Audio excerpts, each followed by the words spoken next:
Koneksi antar materi modul 1.4. Simpulkan peran Anda dalam menciptakan budaya positif di sekolah. Sebagai guru, kita perlu menyadari tugas dan tanggung jawab kita untuk bisa menciptakan pembiasaan-pembiasaan positif dalam setiap tindakan dan pembelajaran di sekolah. Pembiasaan positif akan membentuk budaya positif yang dapat dipraktikkan melalui disiplin positif, memahami motivasi perilaku setiap manusia yang berkaitan dengan hukuman atau penghargaan yang diterima seseorang, pembentukan keyakinan kelas, dan penerapan segitiga restitusi dalam penyelesaian masalah. Selanjutnya, mari kita bahas apa itu disiplin positif. Disiplin positif adalah tindakan 1. Menanam motivasi pada murid-murid untuk menjadi orang yang mereka inginkan dan menghargai diri sendiri dengan nilai-nilai yang mereka percayai. 2. Membuat murid menggali potensinya menuju kepada sebuah tujuan mulia, sesuatu yang dihargai dan bermakna. 3. Membuat murid menyadari melakukan sesuatu berdasarkan motivasi dari dalam diri sendiri atau intrinsik, bukan karena dorongan dari lingkungan dan paksaan. Motivasi perilaku manusia terdiri atas motivasi ekstrinsik dan motivasi intrinsik. Motivasi ekstrinsik adalah melakukan suatu tindakan untuk menghindari ketidaknyamanan atau hukuman, serta melakukan suatu tindakan untuk mendapatkan pujian, imbalan, dan penghargaan. Sedangkan motivasi intrinsik adalah melakukan sesuatu sebagai bentuk menghargai diri sendiri dengan nilai-nilai yang mereka percaya. Nah, sekarang bagaimana mewujudkan motivasi perilaku manusia secara intrinsik yang didorong dari internal diri manusia itu sendiri? Yang pertama, hindari pemberian hukuman. Kedua, hindari pemberian penghargaan yang berlebihan. Ketiga, hindari membanding-bandingkan murid.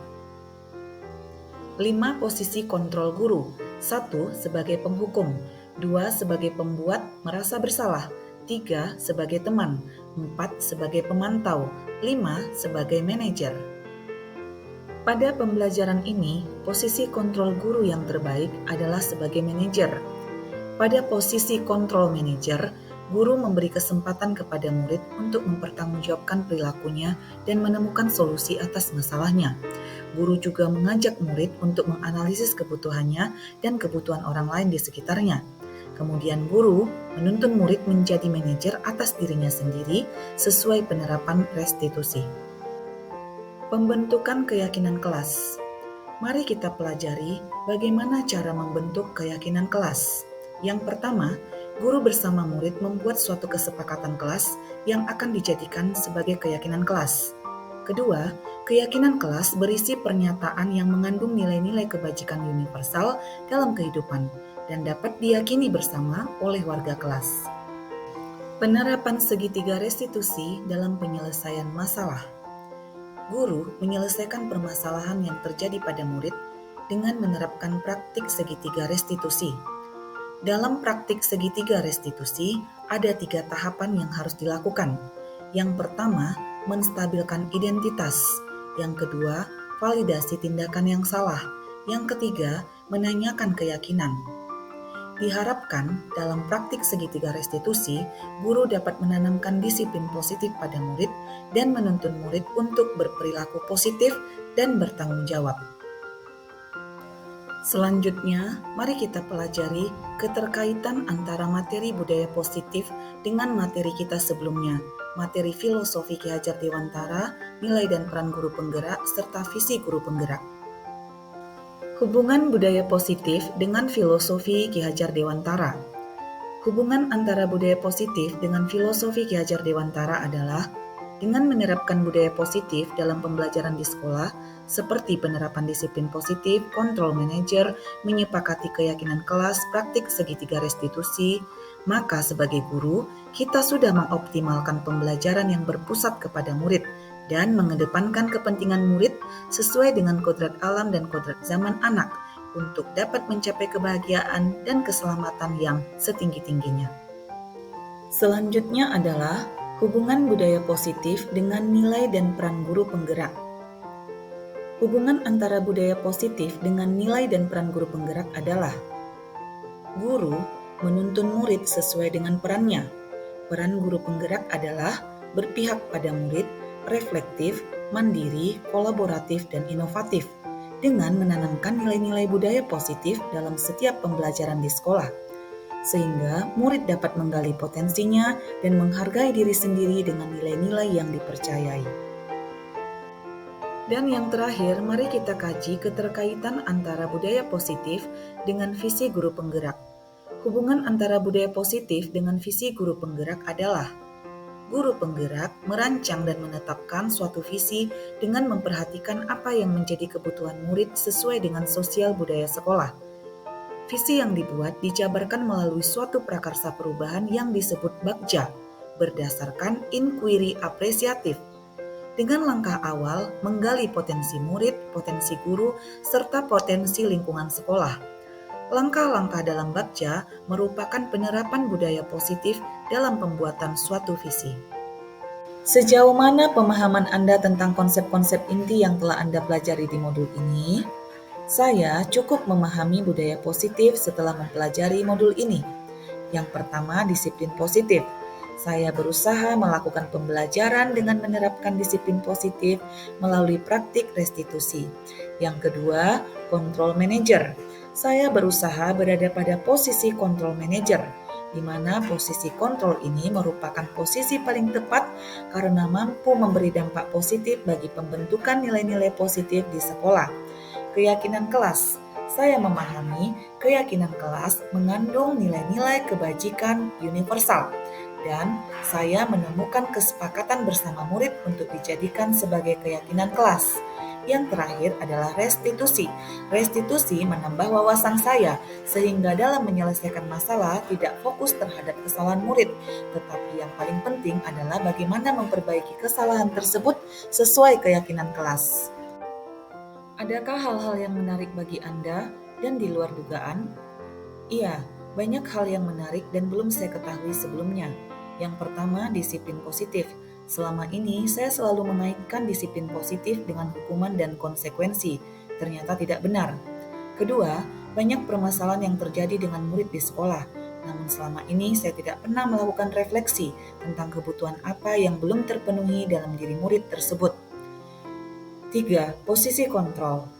Posisi kontrol sudah sering saya lakukan, namun baru saat ini saya menemukan makna dari setiap posisi kontrol apa yang saya lakukan. Keempat, keyakinan kelas. Keyakinan kelas juga terkadang dibuat oleh guru sendiri tanpa membuat kesepakatan dengan murid dan tanpa memperhatikan nilai-nilai kebajikan universal. Terakhir, restitusi. Restitusi menjadi hal yang paling menarik bagi saya, karena sebesar apapun kesalahan anak, pada praktik restitusi, guru dan murid bersama-sama tidak selalu fokus pada kesalahan anak, melainkan fokus pada memperbaiki kesalahan yang ada. Perubahan apa yang terjadi pada cara berpikir Anda dalam menciptakan budaya positif di kelas maupun sekolah Anda setelah mempelajari modul ini? Perubahan yang paling jelas adalah selama ini saya guru yang selalu menerapkan posisi kontrol diri yang berubah-ubah. Kadang posisi sebagai teman, penghukum, dan pemantau. Setelah mempelajari modul ini, saya berusaha menerapkan posisi kontrol manajer dengan melakukan praktik restitusi terhadap penyelesaian permasalahan dengan murid di sekolah. Perubahan lain, saya sudah melakukan diskusi bersama murid untuk menemukan keyakinan kelas dengan nilai-nilai kebajikan yang dapat diyakini bersama. Pengalaman seperti apakah yang pernah Anda alami terkait penerapan konsep-konsep inti dalam modul budaya positif, baik di lingkup kelas maupun sekolah Anda? Saya menangani siswa yang selalu tidur saat belajar di kelas. Bahkan di awal pembelajaran pun murid tersebut sudah mengantuk. Saya menerapkan praktik segitiga restitusi sesuai tahapan, yaitu menstabilkan identitas, selanjutnya validasi tindakan yang salah, dan menanyakan keyakinan kelas. Bagaimanakah perasaan Anda ketika mengalami hal-hal tersebut? Saya merasa sangat bahagia dan lega. Hasilnya sangat luar biasa karena murid tersebut berusaha berubah dan menemukan solusi atas masalahnya sendiri. Selanjutnya, saya semakin termotivasi untuk menerapkan nilai-nilai positif di sekolah. Menurut Anda, terkait pengalaman dan penerapan konsep-konsep tersebut, hal apa sajakah yang sudah baik Adakah yang perlu diperbaiki? Yang sudah baik adalah guru maupun murid sudah mulai menerapkan nilai-nilai positif di kelas dan di sekolah. Antara lain, bersama-sama membuat keyakinan kelas. Selanjutnya, guru sudah menerapkan praktik segitiga restitusi dalam menangani permasalahan murid. Yang masih perlu diperbaiki adalah komitmen guru untuk terus berubah, meninggalkan penerapan hukuman dan konsekuensi, dan terus belajar untuk menerapkan disiplin positif dengan praktik restitusi dan tetap berada pada posisi kontrol manajer. Sebelum mempelajari modul ini, ketika berinteraksi dengan murid, berdasarkan 5 posisi kontrol, posisi mana yang paling sering Anda pakai, dan bagaimana perasaan Anda saat itu? Sebelumnya, ketika berinteraksi dengan murid, saya cenderung menggunakan posisi kontrol teman, pemantau, dan penghukum. Saat berperan sebagai teman dan ternyata tidak ada solusi, saya merasa kecewa sendiri.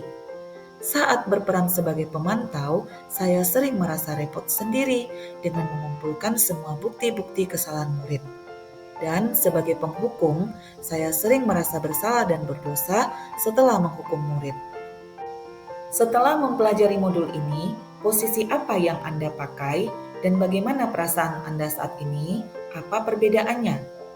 Setelah mempelajari modul ini, posisi yang selalu saya gunakan adalah posisi kontrol sebagai manajer.